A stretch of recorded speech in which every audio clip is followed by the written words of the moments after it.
और अगर आपको अपनी न्याय व्यवस्था चाहिए साथियों, आपका 5वीं अनुसूची रूढ़ी व्यवस्था चाहिए, हमारे पुरखे लोग जैसे पहले चलाते थे, तो और ताकत बटोरना पड़ेगा। और आप लोग ताकत बटोरने के लिए निरंतर मेहनत करेंगे, संघर्ष करेंगे, ऐसा मैं आप लोगों के सामने अपील करता हूं। 8 विषय है, समय की नजाकत है, बहुत सारे विषयों को मैं कवर नहीं कर सकता के ऊपर में, और आप लोगों को मैं बताना चाहता हूं। उसके बाद मैं अपनी बातों को समाप्त करता हूं, क्योंकि हमारे पास में बहुत सारे वक्ता साथी हैं और सभी वक्ता साथी बहुत धुरंधर हैं, हमको सबको सुनना है। और ये जो चौथा नंबर पे एक विषय डाला हुआ है साथियों, इसका नाम है ईवीएम मशीनों में मतों की गड़बड़ी करके जबरदस्ती सत्ता को कब्जा करना लोकतंत्र की हत्या है।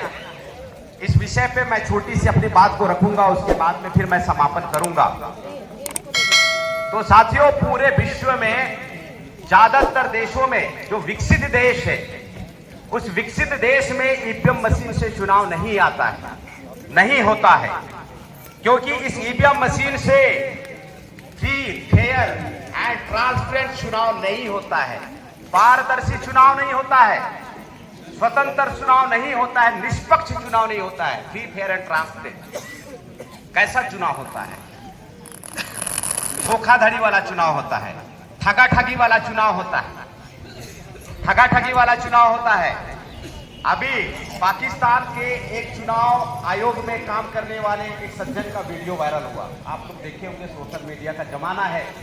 तो उसमें वो सज्जन बोल रहे हैं कि मुझे अपने किए पे बहुत तकलीफ हो रही है, क्योंकि मैंने पाकिस्तान के जनता, वो अवाम बोलते हैं, पाकिस्तान के अवाम के सामने अवाम को मैं बहुत ज्यादा धोखाधड़ी दिया हूं, बहुत धोखा दिया हूं, और मैं अंदर आत्मगलती से मैं भर गया हूं।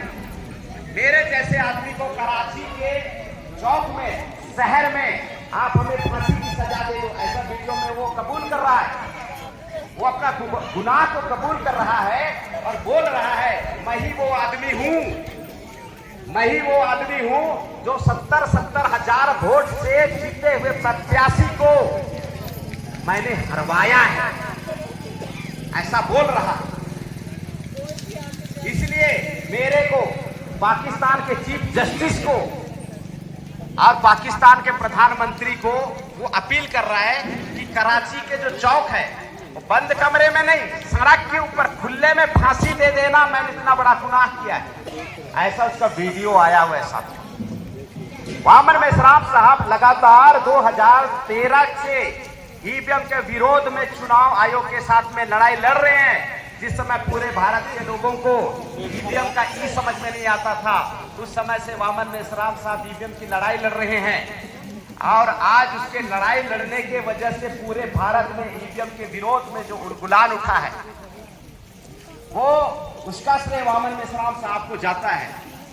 और उन्होंने लोकतंत्र का मतलब बताया, उन्होंने वोट की वैल्यू का बताया, वोट से आप चुनाव जिता सकते हैं और वोट की ताकत से आप शासक बन सकते हैं। इतना बड़ा अधिकार है वोट का अधिकार, जिसको वर्तमान शासन और जो सरकार है वो आपसे धोखाधड़ी करके आपकी वोटों से अपनी सरकार बना रही है। और मैं इस मंच के माध्यम से अपील करता हूं कि आपको इसको हर हाल में रोकना है। पूरा भारत लगा हुआ है रोकने के लिए, और मुझे लग रहा है कि हम लोग 90% लड़ाई को जीत चुके हैं, 90% लड़ाई को हम लोग जीत चुके हैं, ऐसा प्रतीत हो रहा है। इसके बावजूद भी सतर्कता का सिद्धांत को अपनाएंगे, इसके बावजूद भी हम लोग सतर्कता का सिद्धांत को अपनाएंगे। अगर भारत के चुनाव में अगर वो जबरदस्ती ईवीएम से वोटिंग करवाता है, जबरदस्ती अगर ईवीएम से वोटिंग करवाता है, तो यहां पे बैठे तमाम साथियों से अपील है, तमाम साथियों से अपील है, वोटिंग के दिन में वोट करने के लिए आपको पोलिंग बूथ जाना है और ईवीएम को उठा के पटक देना है। चुनाव के दिन में आपको वोट देने जाना है, अंदर घुसना है, उठा के पटक देना है। कितने लोग पटकने के लिए तैयार हैं? कितने लोग पटकने के लिए तैयार हैं? छोटा गुनाह है। गुनाह नहीं है। अगर बड़ा गुनाह को रोकने के लिए छोटा सा छुट्टू सा अगर गुनाह कर दें तो कोई हर्जा है क्या? कोई हर्जा है क्या? हमारे आदिवासी पैदाशी मार्शल कौम के लोग हैं। मार्शल कौम का मतलब होता है पैदाशी, लड़ाकू होते हैं। कौम का मतलब होता है लड़ाकू, नहीं, मार्शल का मतलब होता है लड़ाकू। मैं थोड़ा गलत बोल दे रहा था, सोशल मीडिया का जमाना है, तुरंत बदनाम कर देते हैं। मार्शल का मतलब होता है साथियों लड़ाकू, लड़ने वाला। हमारे पुरखे लोग जब जंगल में होते थे तो हमारे परिवार की सुरक्षा के लिए हमारे बाप और दादा शेर से भिड़ जाते थे और शेर को उठा के पटक देते थे, भालू को उठा के पटक देते थे। पैदाशी लड़ाकू हैं हमारे लोग। आज मैं आपकी सीने की ज्वाला को, आज मैं आपकी जो सीने के अंदर में जो अरमान दबा हुआ है उस अरमान को जगाने का प्रयास कर रहा हूं। अगर हमारे बच्चे लोगों को, हमारे पूरे समाज को अगर सही सलामत आपको देखना है तो आपको ईवीएम फोड़ना पड़ेगा। अगर आप ईवीएम को नहीं फोड़ेंगे साथियों तो ये जो 2024 का जो जनवरी और फरवरी महीना है ना, ये जनवरी और फरवरी महीना तो ट्रेलर है, पिक्चर तो 2025 में देखोगे आप लोग। समझ रहे हैं मेरी बातों को? और हमें ऐसा पिक्चर नहीं देखना है। हमको 2025 वाला पिक्चर नहीं देखना है। एकदम हमारी बातों को गंभीरता से समझिए। हमको 2025 में, 2028 में, 2024 में ऐसा पिक्चर देखना है कि हमारे समर्थन के बगैर किसी की सरकार ही ना बन पाए। ऐसा पिक्चर देखना है। और आप लोगों को यकीन मानो मैं इतना मजबूत बना दूंगा। आप लोगों को लग रहा छोटा सा दिख रहा है, कैसे सकेगा, है ना? मैं आपको बता रहा हूं, जब मेरी मैन्युफैक्चरिंग हो रही थी तो ऊपर वाले ने रिवर्स गियर लगाना भूल गया। मेरी जिंदगी में रिवर्स गियर नहीं है, मेरी जिंदगी में सिर्फ फॉरवर्ड गियर है। मैं इधर पीछे हटना नहीं जानता हूं मैं। यकीन रखो मूल निवासी समाज आजाद होगा। और इसका जो गुलान है आप लोग खुशनसीब है, जसपुर जिला से होगा। 200% उलगुलान जसपुर जिला से शुरू होगा साथियों। और आप लोग हर हाल में साथ दोगे, मैं इस उम्मीद करता हूं। और आखिरी नसीहत, पहचानो कौन आदमी ठगवा है और कौन आदमी सही है। मैं आप लोगों को भोला भाला और संस्कारी बनाने के लिए यहां पे नहीं आया हूं। मैं आप लोगों को भोला भाला और संस्कारी बनाने के लिए नहीं आया हूं। मैं आप लोगों को यहां पर अपने अधिकारों के प्रति जागृत करने के लिए आया हूं। भोला भाला आदमी लड़ नहीं सकता और संस्कारी आदमी भी लड़ नहीं सकता। अभी हम लोग लखनऊ गए थे, वो वक्त पे एक आदमी देखता है, फिर मेरे को बड़ा सब्जेक्ट दिखी। मैंने उसको बोला हाँ वो तो है। और जो संस्कारी आदमी क्या करता है, अगर मैं कुछ बोल दूंगा तो लोग फिर क्या बोलेंगे, ऐसा बोलता है।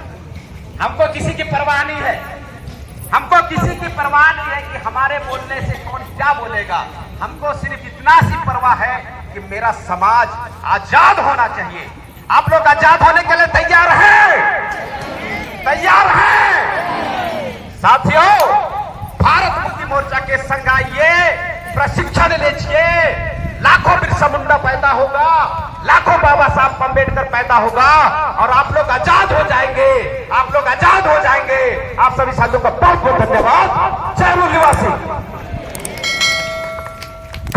साथी लोग होंगे उनको चाहते थे समझाइए कि भारत मुक्ति मोर्चा ओबीसी को भी लेकर के चल रहा है, तो आमंत्रित है।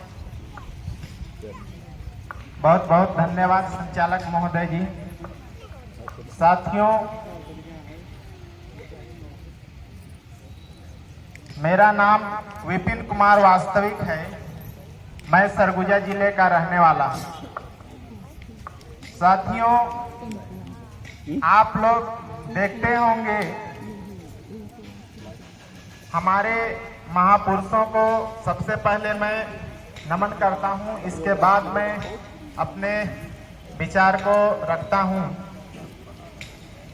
साथियों, अमेरिका में भी काले गोरे का भेदभाव चलता था और वहां भी आंदोलन हुआ। और उन लोगों को आज़ादी मिला, तो हम भारत में देखते हैं जैसे फिल्म में जो गायक हैं, हीरो हैं, शायर हैं, वो आदिवासी, ओबीसी, एससी, एसटी, माइनॉरिटी के लोग ज़्यादा दिखाई नहीं देते। पर अमेरिका में जब आज़ादी का आंदोलन चला तो काले लोग जब आज़ाद हुए तो वहाँ काले लोगों को फिल्मों में खलनायक का रोल नहीं दिया जाता, वहाँ हीरो का ही रोल देना पड़ता है। ऐसा 41 से हम बहुजनों के मूल निवासियों के आज़ादी का आंदोलन चलाया जा रहा है। उसी आंदोलन को साहू जी महाराज के द्वारा आगे बढ़ाया गया और उसी आंदोलन के बदौलत डॉक्टर बाबा साहब अम्बेडकर पढ़ाई किए और संविधान का निर्माण किए। और साथियों, हमारे समाज में डॉक्टर, इंजीनियर, वकील, एमपी, एमएलए का निर्माण हो गया।